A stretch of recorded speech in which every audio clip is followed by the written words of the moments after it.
மாவட்டம் ஏற்காடு பகுதியில் ஒரு பெண்ணோட இறந்த உடல் அரை நிர்வாணத்தில் ஒரு சூட்கேஸில் இருக்கிறத கண்டுபிடிக்கிறாங்க. அது மட்டும் இல்லாமல் அந்த பெண்ணோட தலையில் பலமாக தாக்கியிருக்காங்க. இப்போ அந்த பெண் யார், அந்த பெண்ணை யார் இப்படி கொடூரமாக கொலை பண்ணாங்க அப்படின்னு தான் இந்த வீடியோவில் டீட்டெயிலாக பார்க்க போகிறோம். நீங்கள் பார்த்துட்டு இருக்குது மிஸ்டர் டிகில். நான் உங்கள் சஞ்சய். சரி, வாங்க வீடியோக்குள்ள போகலாம்.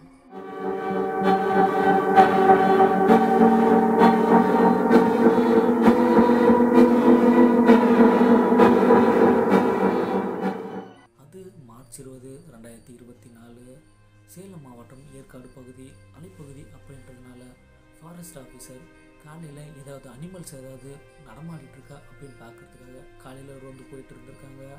அப்போ தான் குறிப்பிட்ட ஒரு பகுதி, அதாவது 40 அடி பாலம் வரும்போது பயங்கரமாக துர்நாற்றம் அடிக்க ஆரம்பிச்சிருக்கு. சரி, ஏதாவது விலங்கு இறந்து கிடந்திருக்கும், என்னென்னு போய் பார்க்கலாம் அப்படின்ட்டு ஃபாரஸ்ட் ஆஃபீஸர் ஜீப்லேருந்து இறங்கி நடந்து போயிட்டு இருந்திருக்காங்க. அப்படி குறிப்பிட்ட ஒரு இடத்துக்கு போகும்போது பயங்கரமாக துர்நாற்றம் அடிக்க ஆரம்பிச்சிருக்கு. இப்போ துர்நாற்றம் அடிக்க ஆரம்பித்த இடத்துல ஃபாரஸ்ட் ஆஃபீஸர் போய் செக் பண்ணி பார்க்குறாங்க. அந்த இடத்துல பார்த்தீங்கன்னா அங்கே இருந்த புற்கள் செடிகள் எல்லாம் கருகுன நிலைமையில இருந்திருக்கு. அது மட்டும் இல்லாமல் ஒரு ப்ளூ கலர் சூட்கேஸும் இருந்திருக்கு.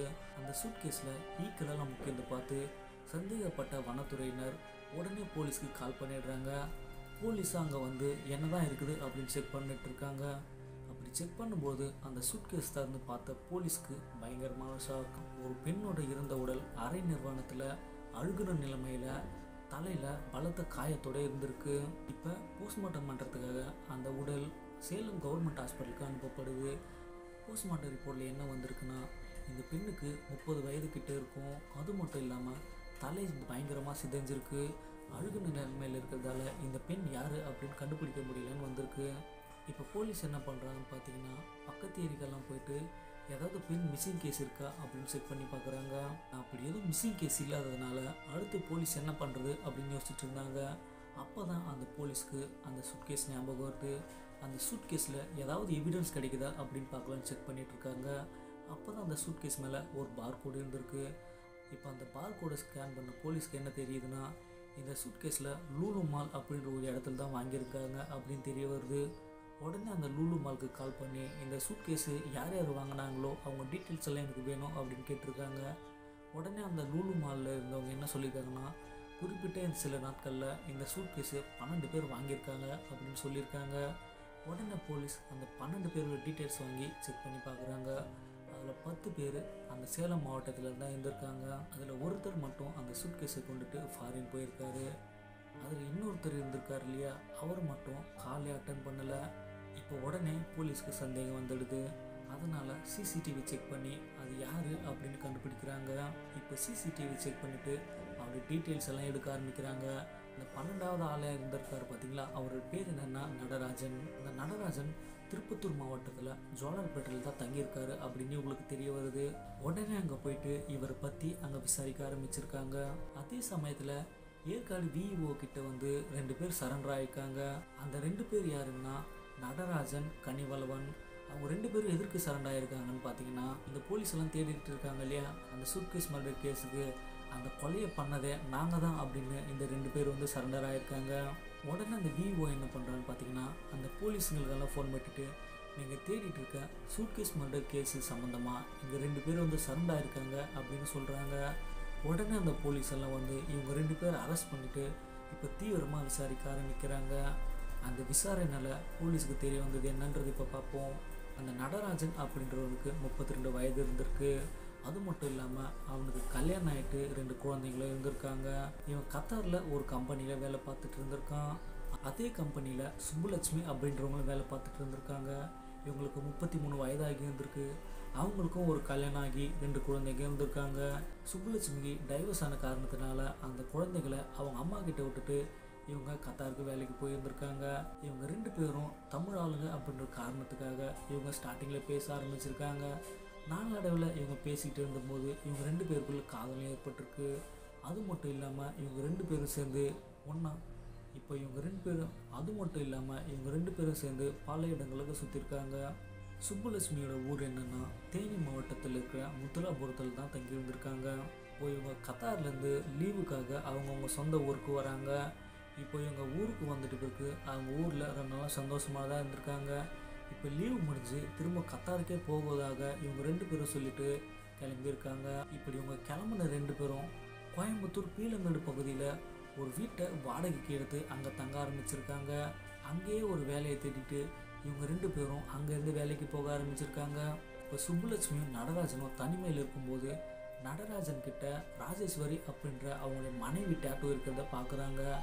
இப்போ சுப்புலட்சுமி என்ன கேட்குறாங்கன்னா, உன்னோட மனைவி பேரை மட்டும்தான் டேட்டூ போட்டுப்பியா, என்னோட பேர்லாம் போட்டுக்க மாட்டியா அப்படின்னு கேட்குறாங்க. உடனே நடராஜனும் அதை தட்ட முடியாமல் சுப்புலட்சுமி அப்படின்ற பேரை இவங்க கையில் டேட்டூ போட்டுக்கிறாங்க. சில நாட்களும் போது இப்போ நடராஜன் தன்னோட சொந்த ஊருக்கு போகிற நேரமும் வருது. நடராஜன் என்ன யோசிக்கிறான்னு பார்த்தீங்கன்னா, சுப்புலட்சுமி அப்படின்ற பேர் தன்னோட கையில் இருந்தால் இதை தன்னோட மனைவி பார்த்துட்டா சண்டை ஏற்படும் அப்படின்னு நினச்சிக்கிட்டு பக்கத்தில் இருந்த ஒரு டேட்டூ ஷாப்புக்கு போயிட்டு அந்த பேரை அடிச்சுட்டு தான் வீட்டுக்கு போயிருக்காரு. இப்போ திரும்பவும் லீவ் முடிஞ்சிட்டு கோயம்புத்தூருக்கே திரும்புகிறார் நடராஜன். இப்போ திரும்பி வந்த நடராஜனுக்கு அங்கே ஒரு பிரச்சனை தயாராக இருந்தது. இப்போ சுப்புலட்சுமி அப்படின்ற பேரை கையில் அடிச்சிருந்தார் பார்த்தீங்களா, அதை சுப்புலட்சுமி பார்த்துட்றாங்க. அதை அடிச்சிருந்ததை பார்த்துட்டு எதுக்கு என்னோடய பேரை இப்போ அடிச்சிருக்க அப்படின்னு கேட்டு சண்டை போட ஆரம்பிக்கிறாங்க. அதுக்கு அவங்க என்ன சொல்கிறாங்கன்னா, இந்த பேர் இருக்கிறத என்னோடய மனைவி பார்த்துட்டா பிரச்சனை தான் ஏற்படும், அதனால தான் அடிச்சிட்டா அப்படின்னு சொல்லியிருக்காங்க. இதெல்லாம் பார்த்தீங்கன்னா, இப்போ உன்னோட மனைவி பேர் இருக்கிறத எனக்கு தெரிஞ்சால் பரவாயில்ல அப்படின்னு நினச்சிட்டு அந்த பேர் அடிக்காமல் வச்சுருக்கியே, அப்போ அது சரியா அப்படின்னு கேட்டிருக்காங்க. அதுக்கு நடராஜன் என்ன கேட்குறான்னு பார்த்தீங்கன்னா, எனக்கு தான் மனைவி குழந்தைகள் இருக்குது, உனக்கு தெரியும் இல்லையா அப்படின்னு கேட்டிருக்காரு. இப்போ உடனே சுப்புலட்சுமி என்ன சொல்கிறாங்கன்னா, சரி அப்படியா, நான் உடனே இப்போ போயிட்டு உன்னோட மனைவி கிட்ட நம்ம ரிலேஷன்ஷிப்பை சொல்கிறேன் அப்படின்ட்டு இவங்க ரொம்பவும் சண்டை போடுறாங்க.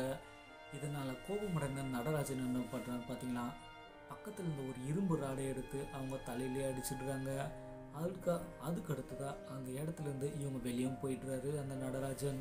கொஞ்ச நேரம் கழிச்சுட்டு வீட்டுக்குள்ளே வந்த நடராஜனுக்கு ஒரே அதிர்ச்சி ஏற்பட்டுச்சு. தலையில் பலமாக அடித்த காரணத்தினால உள்ளே வந்து பார்த்த நடராஜனுக்கு பயங்கரமான அதிர்ச்சி. என்னன்னா, உள்ள ரத்த வெள்ளத்தில் சுப்புலட்சுமி இறந்து கிடந்திருந்தாங்க. இப்போ என்ன பண்ணுறதுன்னு தெரியாத நடராஜன் தன்னோட ஃப்ரெண்டான கனிவளவன் அப்படின்றது கால் பண்ணி சொல்கிறாரு. இப்போ இவங்க 2 பேரும் சேர்ந்து அந்த பாடி எப்படி டிஸ்போஸ் பண்ணுறது அப்படின்னு முடிவு பண்ணுறாங்க. அதுக்கப்புறமா பக்கத்தில் இருந்த ஒரு கடையில் பெரிய ஒரு சூட்கேஸ் வாங்கி அந்த சூட்கேஸ்க்குள்ளே அந்த பெண்ணோட உடல் வச்சுட்டு பக்கத்துலேயே ஒரு காரை ரெண்ட்டுக்கு எடுத்துகிட்டு, டிரைவர்லாம் வேண்டாம் நாங்களே ஓட்டிக்கிறோம் அப்படின்னு ரெண்ட்டுக்கு எடுத்துகிட்டு அந்த பாடியை அந்த காரில் வச்சுட்டு பக்கத்து டிஸ்போஸ் பண்ணலாம் அப்படின்னு தேட ஆரம்பிச்சிருக்காங்க. குறிப்பிட வேண்டிய விஷயம் என்னென்னா, 2 நாட்கள் அந்த கார்லேயே அந்த பாடியை வச்சுக்கிட்டு 600 கிலோமீட்டருக்கு மேலே ட்ராவல் பண்ணியிருக்காங்க. அதுவும் போலீஸ்கிட்ட மாட்டாமல் இப்படி 2 நாளுக்கு மேலே சுற்றுனதுக்கு அப்புறமா எந்த இடமும் கிடைக்கல. அப்போ தான் நடராஜனுக்கு ஒரு யோசனை வருது. கொஞ்சம் நாட்களுக்கு முன்னாடி ஃபேமிலி ட்ரிப் போனோம் இல்லையா, அந்த இடத்துலேயே போயிட்டு டிஸ்போஸ் பண்ணலன்னா அங்கே ஆள் நடமாட்டம் எங்கேயுமே இருக்காது, அது மலைப்பகுதி அப்படின்னு ஞாபகம் வருது.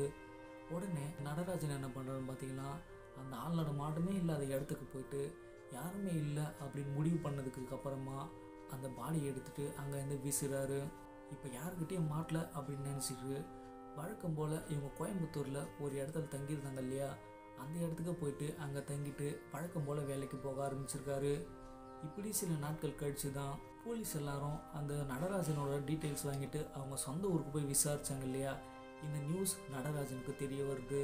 இதுக்கு மேலே தப்பிக்க முடியாது அப்படின்னு நினச்ச நடராஜன் தான் அவங்க ஃப்ரெண்டு கூட இதை பற்றி பேசிட்டு ஏற்காடு விஓ கிட்ட போயிட்டு 2 பேரும் சரண்டர் ஆகிடுறாங்க. நடராஜன் இது மாதிரி ஒரு கொலை பண்ணிட்டேன் அப்படின்னு அவங்க ஃப்ரெண்டுக்கிட்ட வந்து சொன்ன உடனே இதெல்லாம் தப்பு, நீ உடனே போய் போலீஸ்கிட்ட சரண்டர் ஆகு அப்படின்னு சொல்லியிருந்தா இந்த பிரச்சனையே இல்லை. அப்போ நடராஜன் மட்டும்தான் தண்டனை அனுபவிச்சிருப்பார். அப்படி சொல்லாத விட்ட காரணத்தினால இப்போது கனிவளம்னு சேர்ந்து கம்மி எண்ணிட்டு இருக்காரு. அடுத்த ஒரு வீடியோவில் வந்து சந்திக்கிறேன்.